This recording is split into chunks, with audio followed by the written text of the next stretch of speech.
Moi, il se passe pas une demi-journée, une heure, sans que je me demande qu'est-ce qu'il est arrivé à Marion. Vous savez, quand il vous arrive une chose comme ça dans votre vie, vous êtes marqué au fer rouge. Bonsoir, elle s'appelle Marion Wagon et son nom est synonyme de l'une des plus troublantes disparitions d'enfants jamais enregistrées en France. C'était il y a bientôt 24 ans, le 14 novembre 1996, aux alentours de midi. La petite Marion avait 10 ans quand elle s'est littéralement volatilisée en pleine journée dans un quartier tranquille d'Agen, à quelques centaines de mètres de son domicile. En une poignée de minutes, Marion a été enlevée à la sortie de l'école, victime d'un prédateur ou d'un maniaque qui n'a laissé aucun indice ni aucune trace, à la manière d'un certain Michel Fourniret.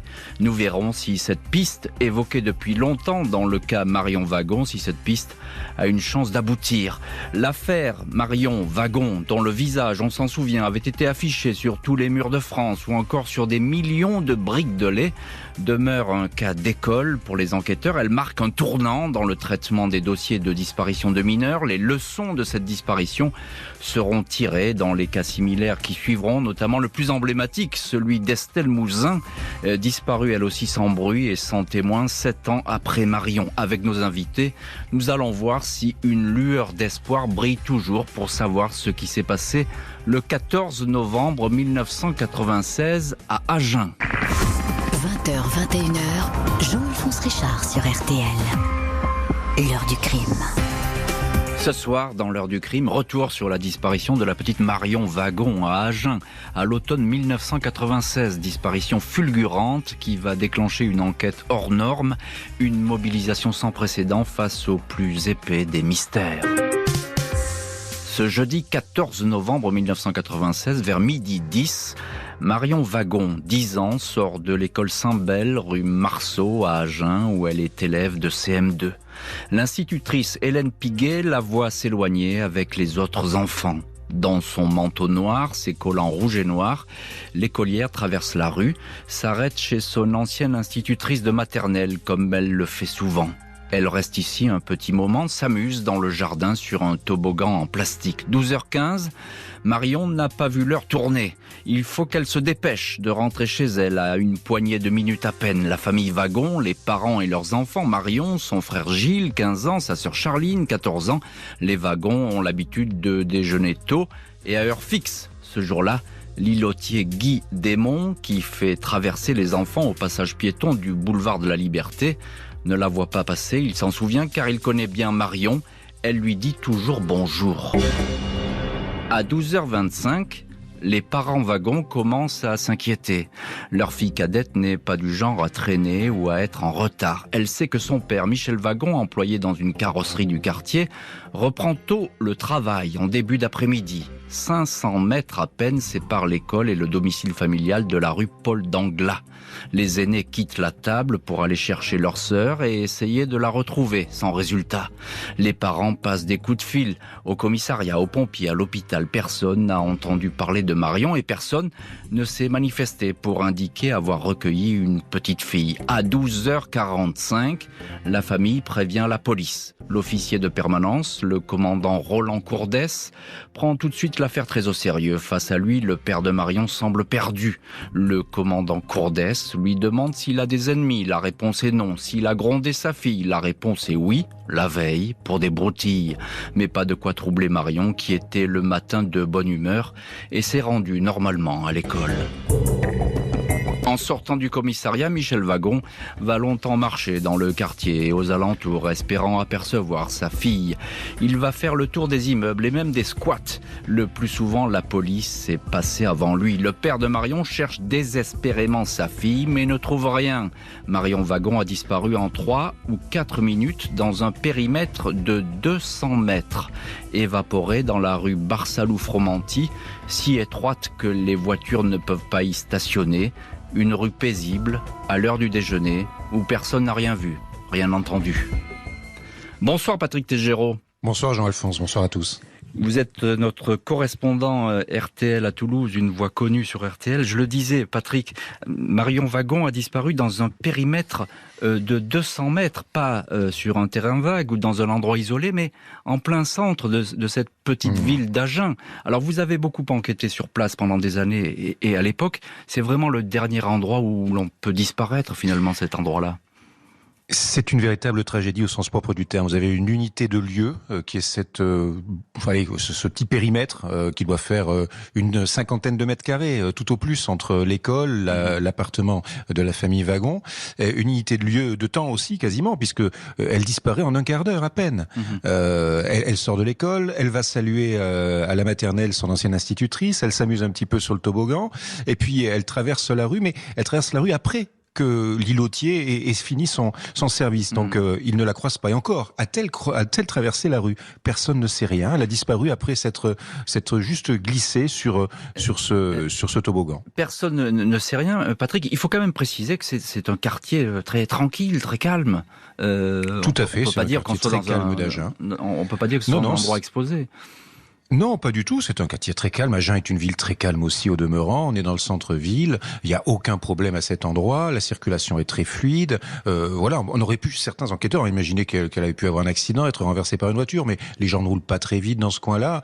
Mais ce qui est terrible, c'est que cette disparition a rendu un petit peu tous les Agenais, je dirais, parents de Marion. Tout le monde a partagé la peine des parents de Marion. Et on va bien sûr y revenir dans cette heure du crime sur ce choc causé au sein même de cette ville.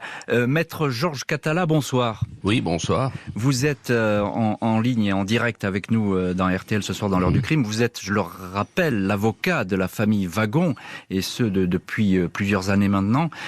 Maître Catala, une famille, les Wagon, qui ne s'est jamais fait remarquer. Hein, c'est une famille vraiment, alors là, des plus anonymes et des plus tranquilles. Des gens laborieux qui travaillent régulièrement. La maman travaillait dans une librairie, le père était ouvrier. Ils avaient, comme vous l'avez dit tout à fait judicieusement, 3 enfants. Tout allait bien jusqu'au moment où le 14 novembre arrive le cauchemar qui va s'étaler dans le temps, puisque ça fait 24 ans que nous vivons dans le cauchemar. Avec cette petite fille, qui est une petite fille sage, qui à l'école, je crois, travaille bien. C'est une famille unie qui s'entend bien, il n'y a pas de souci. Il y avait aucune espèce de problème. Une jolie fille avec des yeux bleus incandescents, très affectueuse, des parents aimants.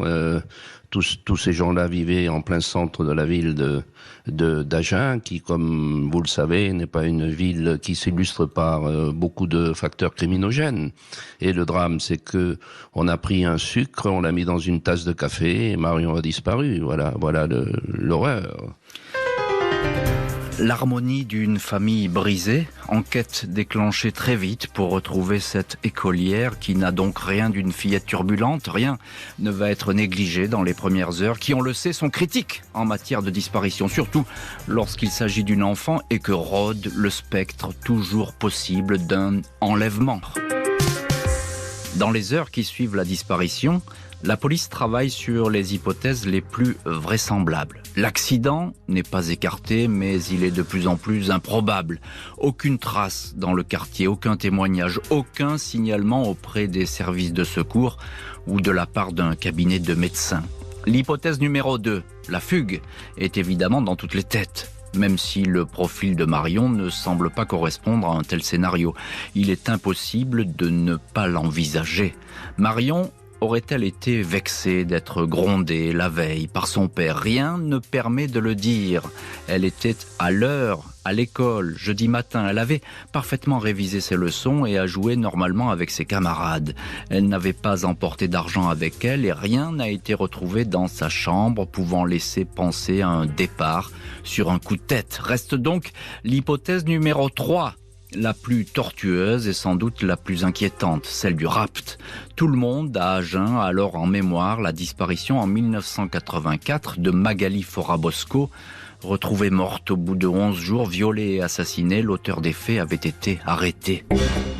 Quelques heures après le signalement de la disparition, vers 15h30, un chien de recherche mis à la disposition des enquêteurs par les pompiers est envoyé dans le périmètre où Marion Wagon s'est évaporée. Le chien marque un arrêt rue Hoche, à proximité de l'école Saint-Bel. Puis il poursuit sa marche et s'arrête à nouveau devant un grand bâtiment, la résidence des Pradines, de l'autre côté du boulevard de la Liberté.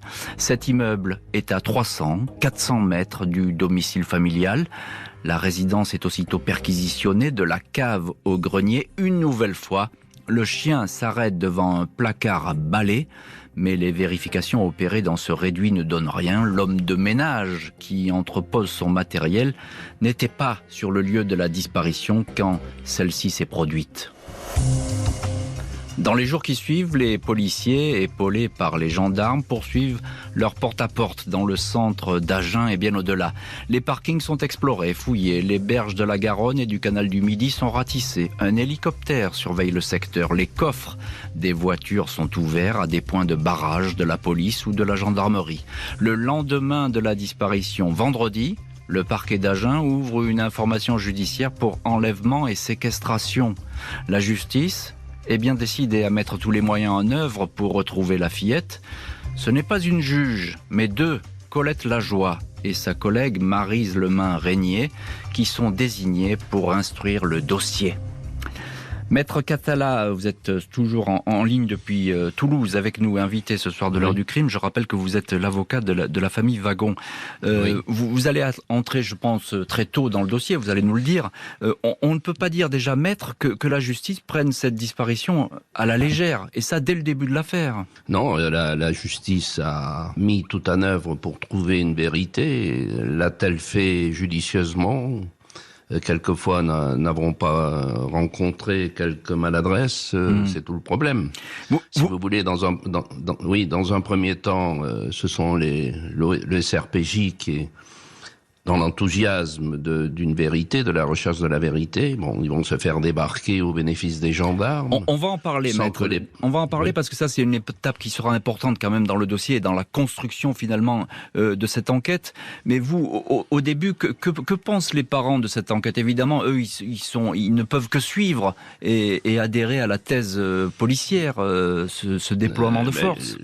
Les parents faisaient une confiance aveugle et forcenée à la vérité qui devait résulter dans l'enquête du SRPJ, quand, sans que nous soyons avertis d'une quelconque façon, apparaissent les gendarmes et le SRPJ qui avait instrumenté pendant 3 ou 4 mois est débarqué. Alors, comment voulez-vous que ces gens-là comprennent quelque chose ? Bien sûr, c'est compliqué. Et puis en plus, ils sont à ce moment-là dans le malheur le plus total et dans l'interrogation. Hein. Ce sont des parents totalement effondrés, je suppose, que vous rencontrez à ce moment-là.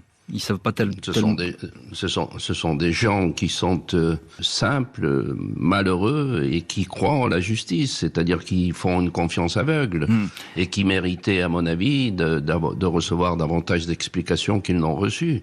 Et ceci pendant, vous me pardonnerez, 24 ans. C'est ça. Mais ça, on va évidemment en reparler de cette attente des parents qui parfois effectivement n'ont peut-être pas reçu l'attention et les informations qu'ils attendaient. Patrick Teixeira, vous êtes également notre correspondant à Toulouse et toujours en ligne dans l'heure du crime.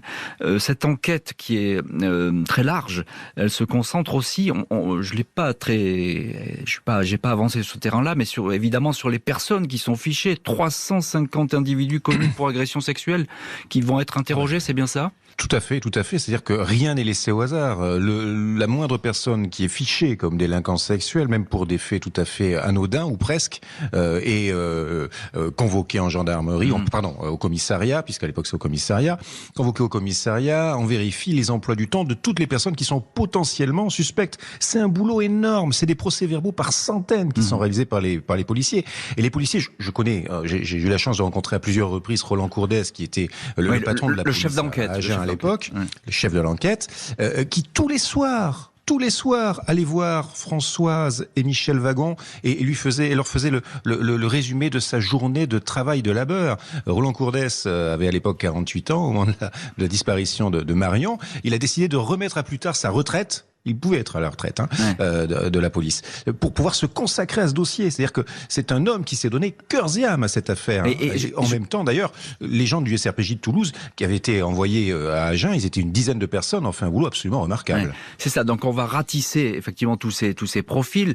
Vous le dites, le chef d'enquête, lui, dira je ne partirai à la retraite qu'une fois que l'affaire sera réglée. Hélas, on connaît aujourd'hui la suite. Il va y avoir aussi c'est un des regrets de sa vie. Oui, bien sûr. Il va y avoir aussi une foule de témoignages parfois très très fantaisistes, et il va y avoir ces témoignages des radiesthésistes là qui vont être pris au sérieux aussi par l'enquête, parce que finalement on n'a pas le choix.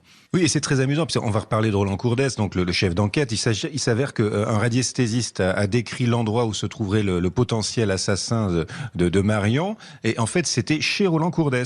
Voilà, alors Roland expliquait ça de la façon suivante: peut-être que mon implication, il a ressenti l'implication que je pouvais avoir dans cette affaire, et que donc il m'a trouvé beaucoup plus intéressant qu'un autre, et donc il a désigné ma maison. Ils ont tout vérifié, même les choses les plus saugrenues, en se disant peut-être il y a quelque chose, peut-être que au travers de quelque chose qui paraît complètement halluciné, mais il y a peut-être une vérité qui transparaît. Peut-être que quelqu'un qui se présente comme voyant est en fait le véritable responsable de la disparition de Marion. Donc à partir de cette logique-là, tout a été vérifié. Peut-être une vérité qui transparaît, mais malgré cette enquête tous azimuts, ces dizaines de témoignages qui remontent vers les enquêteurs, la plupart fantaisistes, comme hélas c'est presque toujours le cas dans ce genre de dossier, malgré ce dispositif, rien, le néant, l'enquête va alors changer de rythme. Après 5 mois d'enquête, les policiers d'Agen, encadrés par 2 juges d'instruction, n'ont pas relâché une minute leurs efforts pour tenter de retrouver Marion. Des milliers d'appels téléphoniques reçus par le Standard. Une enquête sans précédent, confirme le commissaire Rénal. Au moindre indice, on peut mobiliser tout le monde, renchérit alors le commandant Courdès. Des hommes occupés presque 24 heures sur 24, mais une enquête qui ne donne strictement rien. Une seule fois, le commandant Courdès a le sentiment d'avoir touché au but. Il s'intéresse à un homme connu en ville pour approcher de trop près les très jeunes filles. L'individu est interpellé et passe aux aveux. Il fixe le policier dans les yeux et affirme « Marion, c'est moi, je l'ai enlevée et violée ». Le témoignage vérifié et revérifié ne cadre pas avec les circonstances de la disparition. L'homme sera finalement placé dans une unité psychiatrique. Une autre fois, des fouilles auxquelles participent les gendarmes et les militaires du 48e RT sont effectuées dans des carrières en Dordogne. Des recherches identiques sont menées dans le département voisin du Lot. Un suspect déjà emprisonné pour viol est alors arrêté, mais il est relâché. La nouvelle des fouilles et de l'interpellation a fuité dans la presse locale, ce qui a le don d'irriter au plus haut point les juges d'instruction et le parquet. Peut-être estime-t-on alors que les enquêteurs sont trop bavards, ou encore qu'ils ont des rapports trop proches avec la famille Wagon. Le fait est que la justice décide d'avoir un regard neuf, une impulsion nouvelle dans ce dossier. Le 21 avril 1997, la PJ est écartée. C'est la gendarmerie qui est désormais chargée des investigations avec de gros moyens, une 40aine d'enquêteurs, une 20aine de véhicules, un réseau informatique dernier cri, une cellule spéciale baptisée Cellule Marion. Les gendarmes reprennent le dossier à zéro. Et eux aussi vont suivre des pistes qui ne livreront pas le secret de la disparition de Marion, comme la vérification de ce témoignage en provenance de Martinique à Fort-de-France, daté du 26 janvier 1997. Une touriste en vacances sur l'île aurait croisé une fillette qui lui aurait dit « Je suis Marion Wagon ». Marion Wagon, comme le prononcent les gens du Nord et comme on le prononce dans la famille Wagon. « Je suis Marion Wagon et je veux rentrer chez moi ». Affirmation troublante, mais vérification stérile, comme le seront les fouilles entreprises dans un canal latéral de la Garonne, vidé sur 14 km, les 1300 appartements visités à Agen, ou encore les 3000 numéros de plaques minéralogiques relevés un jeudi à midi, l'heure à laquelle Marion sortait de l'école, au cas où le ravisseur soit un habitué de ce genre de trajet, mais rien n'émergera de ces recherches. Maître Catala, en ligne depuis Toulouse avec nous ce soir dans l'heure du crime, avocat de la famille Wagon. Une première question, maître. Pourquoi ce changement de cap soudain dans l'enquête et est-ce que vous en êtes averti à l'époque ? Absolument pas. Que l'avocat soit pas averti, ça me paraît pas essentiel, mais que les parents Wagon ne soient pas avertis du limogeage de cette équipe de policiers auprès de qui nous avions une confiance absolue. Imaginez la blessure, l'incompréhension et l'absence d'explication. Et puis nous n'avons jamais eu de réponse.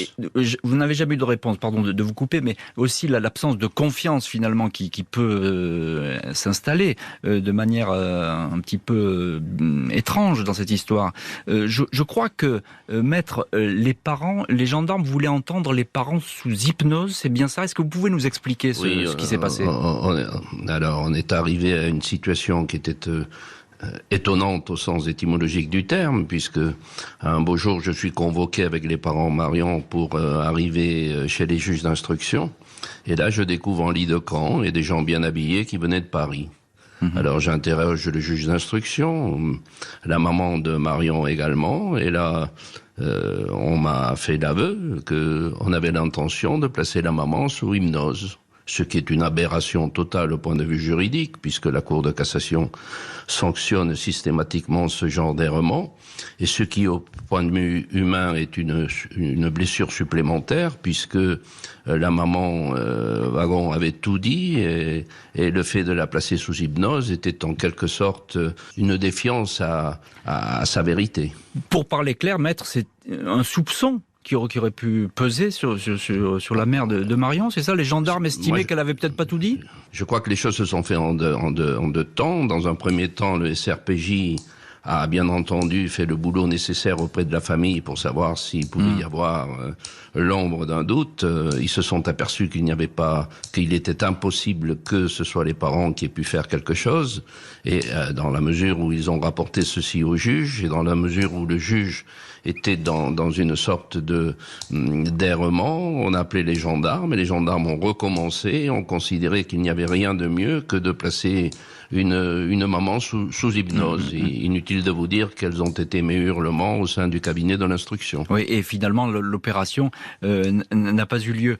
Patrick Tégéraud, notre correspondant RTL à Toulouse, la création de cette cellule Marion, bon, évidemment, il y a derrière ça un petit fond de guerre, de guéguerre, police, gendarmerie, mais est-ce que à l'époque c'est un nouvel espoir ? Là, ça y est, on sort l'artillerie lourde, si je puis dire ? Oui, alors ça, pour l'artillerie lourde, c'est l'artillerie lourde. C'est 40 enquêteurs au plus fort de l'enquête, autant d'ordinateurs. À l'époque, il n'y avait pas beaucoup de téléphones portables, donc on dote tout ce beau monde aussi téléphone portable.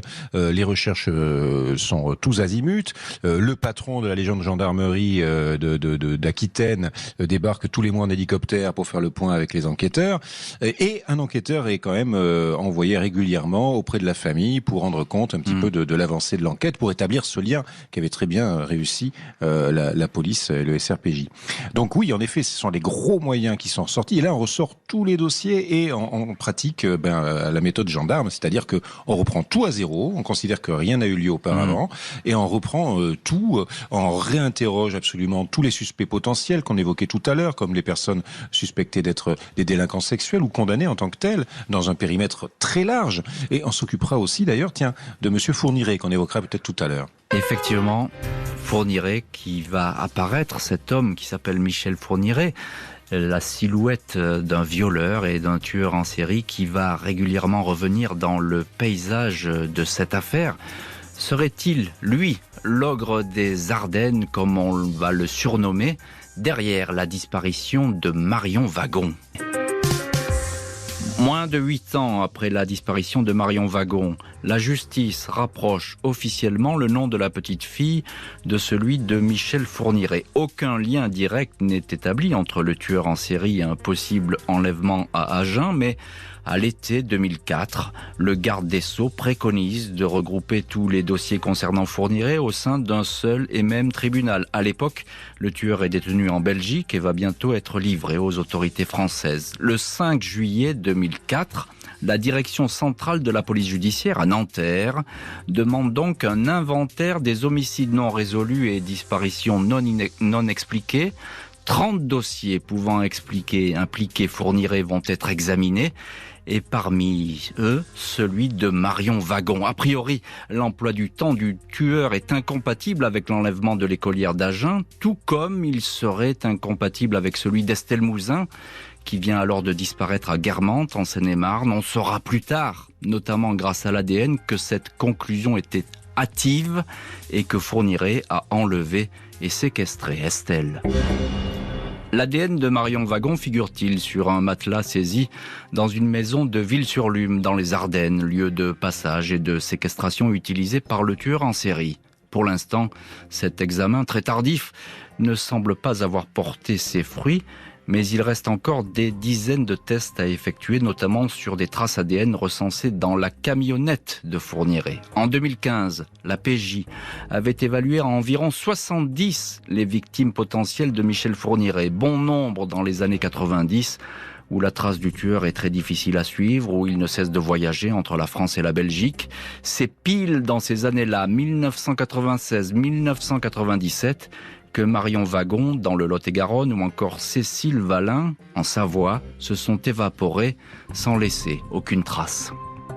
Patrick Tégéraud, notre correspondant à Toulouse, correspondant RTL. Alors, c'est pas nouveau, la piste Michel Fourniret dans le paysage de cet enlèvement, donc celui de Marion Wagon. Quand vous enquêtiez sur cette affaire, vous en avez entendu parler très tôt, c'est ça ? Oui, on en a beaucoup parlé de Fourniret, quand on a parlé aussi de Patrice Allègre, quand on a parlé de tous les tueurs en série de France et de Navarre et même d'ailleurs et même d'Europe. Tout a été vérifié par les gendarmes. Et alors, il s'avère que, je me souviens, en mars 2006, le patron de la cellule Marion à l'époque, l'adjudant-chef Bordenave, affirmait, voilà, on a vérifié pour Fourniret, on a vérifié, il n'y a aucune trace ADN qui correspond à celle de Marion dans sa camionnette, et en plus son emploi du temps ne permet pas de dire qu'il pouvait être aux environs d'Agen le 14 novembre 96. Donc la piste Fourniret d'elle-même est un petit peu tombée dans l'oubli, d'autant plus que à l'époque, la décennie 90 est considérée comme la décennie blanche de Fourniret. Il est censé n'avoir rien commis, rien ne peut lui être reproché. Tous les meurtres qu'il a commis et qu'il a reconnus se sont déroulés avant 90 ou après 2000. Donc voilà, Fourniret, exit Fourniret. Mais Monique Olivier, ça c'est une autre histoire. On n'a pas vérifié pour Monique Olivier, donc la compagne de Fourniret, qui on le sait, on l'a appris bien plus tard, avait un rôle quand même prépondérant dans ces meurtres. Oui, puis on sait aussi, Patrick, que depuis l'ADN a parlé, que Fourniret a laissé quand même pour échapper. Estelle Mouzin, en 2003. Bien sûr, échapper quelques confidences, mais on ne s'attendait pas à ce ça aille si vite si vite, si je puis dire, en tout cas si précipitamment dans Estelle Mouzin. Donc on peut peut-être espérer qu'il y ait quelque chose qui puisse se passer dans le dossier Marion Wagon. Ouais. Pour l'instant, c'est négatif, les expertises ne donnent rien là-dessus. Il n'y a pas eu de remontée auprès des enquêteurs, Patrick. Mais comme le disait Maître Catala, ce n'est pas un espoir malheureusement pour tous ceux qui connaissent cette enquête et qui connaissent un peu la famille de Marion Wagon. C'est plutôt le désespoir d'imaginer, bien entendu, cette petite fille aux yeux bleus qui ressemble tellement d'ailleurs à Estelle Mouzin entre les griffes des tortionnaires que peuvent être Fourniret et sa compagne. Justement, Maître Georges Catala, vous êtes en ligne depuis Toulouse avec nous, avocat de la famille de Marion Wagon. Vrai espoir ou faux espoir cette piste Fourniret ? En tous les cas, une douleur extraordinaire que l'on peut deviner sans enfler les choses.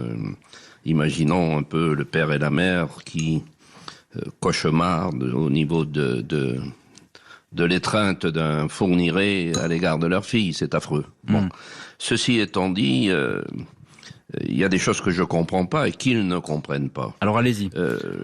Il semblerait que le matelas ait été placé sous scellé en 2003. C'est exact. Nous ne sommes plus dans l'arrière-garde de l'ADN, nous sommes plus dans la préhistoire de l'ADN, nous sommes déjà en 2004 dans une situation qui permet d'analyser rapidement les choses. Or, on découvre en 2020 qu'il y a peut-être de l'ADN qui peut parler au travers d'une pièce à conviction qui est de 2003. Ça fait quand même beaucoup de temps perdu. C'est tout à fait. Et d'autant plus qu'il n'y a pas seulement de l'ADN, je l'ai rappelé, il y a de l'ADN aussi dans la camionnette qui n'a pas été explorée. Bien sûr. Voilà, donc là, il y a un retard. Et ce que dit d'ailleurs le père d'Estelle Mouzin aussi, il s'est étonné de ce retard. Ses avocats se sont étonnés. Maître, il faut poursuivre ces recherches, c'est une évidence selon vous. Et il y a une deuxième chose qui me préoccupe beaucoup, c'est que nous avons été sollicités dernièrement pour que nous donnions l'ADN de Marion. Si elle n'existait plus chez nous, il fallait que nous la reconstituions à travers notre ADN à nous pour arriver à faire quelque chose qui tienne la route et qui puisse faire l'objet d'une comparaison. Ce qui me laisse supposer, mais encore une fois, moi je suis un peu l'empêcheur de tourner en rond dans le sens qui consiste à soutenir qu'il faut aller de l'avant. Ce qui me laisse penser que l'ADN de Marion s'est égaré. Ce qui me laisse penser qu'on ne l'avait plus. Oui, c'est tout. Ce qui me laisse penser qu'on a perdu, disons 10, 12 ans à faire des investigations sérieuses. Alors, pourquoi Fourniret? Parce que, fort heureusement, en France et en Europe, des fumiers comme ce personnage, il y en a pas tous les jours, mais des modus operandi qui consistent à faire qu'un personnage se pointe à la sortie de l'école, s'intéresse à des gamines de 8 ans, il n'y en a pas beaucoup, donc on peut penser que c'est lui.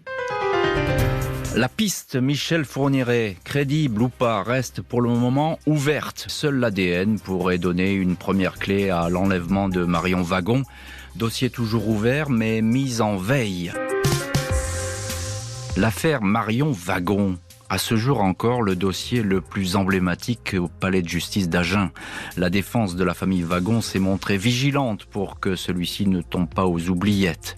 Les juges d'instruction qui se sont succédés ont régulièrement ordonné, les uns après les autres, des actes pour que la procédure reste ouverte, procédure qui a été numérisée. Au fil du temps, la fameuse cellule Marion, qui avait compté jusqu'à 40 gendarmes, cette cellule a été mise en veille. Après avoir épuisé des dizaines de pistes, les enquêteurs se sont résolus, la mort dans l'âme, à espérer un témoignage, une information, un indice nouveau qui pourrait apporter la lumière sur cet enlèvement. Seule certitude, l'affaire Marion Wagon aura ouvert la voie à des enquêtes d'un nouveau genre pour les enlèvements d'enfants. Premier dossier à avoir fait l'objet d'une telle campagne de publicité et d'affichage. Le visage de Marion jusque sur des millions de briques de lait. Première affaire aussi dans laquelle la gendarmerie, au mois de mai 1998, a dévoilé le portrait vieilli de la petite fille, du jamais vu auparavant. En 2006, la chancellerie, le ministère de la Justice tirera les leçons du dossier Marion Wagon en lançant le dispositif Alerte Enlèvement calqué sur les modèles américains et canadiens. Sa famille, ses parents, n'auront cessé de remuer ciel et terre pour la retrouver, tout comme les policiers, les gendarmes et les juges. 24 ans après les faits, l'enlèvement de Marion Wagon reste fantomatique. Pour moi, il se passe pas une demi-journée, 1 heure, sans que je me demande qu'est-ce qu'il est arrivé à Marion. Vous savez, quand il vous arrive une chose comme ça dans votre vie, vous êtes marqué au fer rouge. La cicatrice reste ouverte jusqu'à temps qu'on puisse la refermer. Je suis comme quelqu'un qui vit dans un autre monde, dans un monde qu'il n'a pas choisi. Ma vie, c'était une vie tout à fait normale avec mes trois enfants. C'était pas une vie avec une petite fille qu'on m'enlève et ma vie a basculé. C'est indéniable. Maître Georges Catala, on vient d'entendre Michel Wagon, qui est votre client dans cette affaire. Vous êtes l'avocat de la famille Wagon. Comment vivent aujourd'hui les parents de Marion? Comment vivent-ils cette épreuve encore des années après, 24 ans après? Mais le drame, c'est qu'ils ne peuvent pas oublier et qu'ils ne sont pas tenus au courant. Ils ne peuvent pas oublier pour des raisons d'évidence. On les précipite dans un cauchemar puisque l'hypothèse la plus évidente serait là. Oui, c'est ça. Ce serait Fourniret. Et on les place dans une situation qui permet des interrogations. Ils souhaitent être tenus informés, ils souhaitent pouvoir y voir un peu plus clair dans tout cela, tous ces événements qui leur tombent sur le nez comme des coups de tonnerre successifs. Donc on intervient auprès de la justice pour que cette dernière nous tienne scrupuleusement informés, et à chaque fois que nous assistons au changement d'un juge d'instruction ou d'un avocat général ou d'un premier président, on nous emmène auprès de la justice et on nous dit « ne vous tracassez pas, on s'en occupe ». Mais nous n'avons pas d'explication. Et donc ces gens-là sont dans un désarroi le plus total, à l'évidence. Et évidemment, on comprend bien effectivement cette tristesse qu'ils doivent ressentir autant d'années après, cette plaie qui ne s'est toujours pas refermée. Est-ce que les parents de Marion ont toujours l'espoir de retrouver, sans doute pas leur fille vivante, mais en tout cas une trace de leur fille disparue? Ils sont assoiffés de vérité, même si cette vérité est extrêmement douloureuse. Et ils sont à l'affût d'un renseignement, d'un événement. C'est à ce titre qu'ils se sont fait avoir au travers de nombreuses escroqueries, des gens qui sont apparus dans leur vie pour se servir de leur douleur et prendre de l'argent, ce qui est tout à fait profiter de leur faiblesse, évidemment. Absolument. Donc ils espèrent que un jour ou l'autre, ils sauront quel a été l'itinéraire du malheur de cette gamine. La piste fournirait n'est pas une piste imbécile, puisque, encore une fois, cette gamine qui s'est dissoute en plein centre d'Agen, à l'évidence, elle a été enlevée. Et pour imaginer quelqu'un qui soit capable d'enlever une gamine de 8 ans ou 9 ans, à l'évidence, c'est un professionnel du crime. C'est ça, ce que vous dites, c'est quelqu'un qui savait faire, finalement. Bien sûr, c'est quelqu'un qui savait faire. C'est ça. Qui avait déjà pratiqué ce genre d'horreur. Patrick Tégéraud, vous êtes notre correspondant RTL à Toulouse. Vous parliez tout à l'heure de Agen, cette petite ville qui a été profondément choquée par cette histoire. Est-ce qu'aujourd'hui c'est toujours une balafre à Agen, l'enlèvement de Marion Wagon ? Ça a été un souvenir, ça reste de toute façon dans tous les souvenirs, parce que imaginez-vous bien que pendant plus de 10 ans, et même au-delà, les portraits de Marion étaient dans toutes les vitrines de tous les magasins, que l'on parlait de Marion tout le temps à la radio, à la télévision, donc on parlait d'Agen, que toutes les télévisions, tous les reporters radio, tous les reporters de presse écrite se sont, pressés à Agen pour questionner, pour essayer de comprendre. Ce qui fait que, quelque part, il y a eu, on peut oser le dire, une espèce de sentiment de culpabilité générale de cette population agenaise qui s'est dit, mais pourquoi on n'a rien vu? Pourquoi on n'a rien remarqué? Pourquoi on n'a pas vu disparaître cet enfant si adorable? Une espèce de culpabilité, ce que vous dites, Patrick. C'est ça ? Oui, c'est ça, une culpabilité du survivant quelque part. Vous savez, ça aurait pu être ma fille, m'ont dit certains parents, ça aurait pu être quelqu'un qu'on connaît. Là, ça a été la petite Marion. Et surtout, on n'a rien vu, on n'a rien remarqué de particulier. Donc, c'est pour ça qu'il y a eu cette espèce, je dirais, d'unanimité autour de Marion. Des manifestations quasiment quotidienne. Tous les 14 du mois, il y avait à Agen un rassemblement qui était brassard blanc, foulard blanc, à la mémoire de Marion. Chaque anniversaire, chaque 14 novembre, donnait lieu à une grande manifestation également. Noël était un moment complètement fou, puisque dans les églises à Agen, on appelait à prier pour Marion. Merci beaucoup Patrick Tégéraud et Maître Georges Catala d'avoir été ce soir en direct les invités de l'heure du crime consacré à la disparition de Marion Wagon, une affaire qui, espérons-le, trouvera un jour sa clé. Merci à l'équipe de l'émission, Justine Vignot, Marie Bossard à la préparation, Marc Bisset à la réalisation. Un grand merci à vous toutes et tous d'avoir partagé cette heure du crime.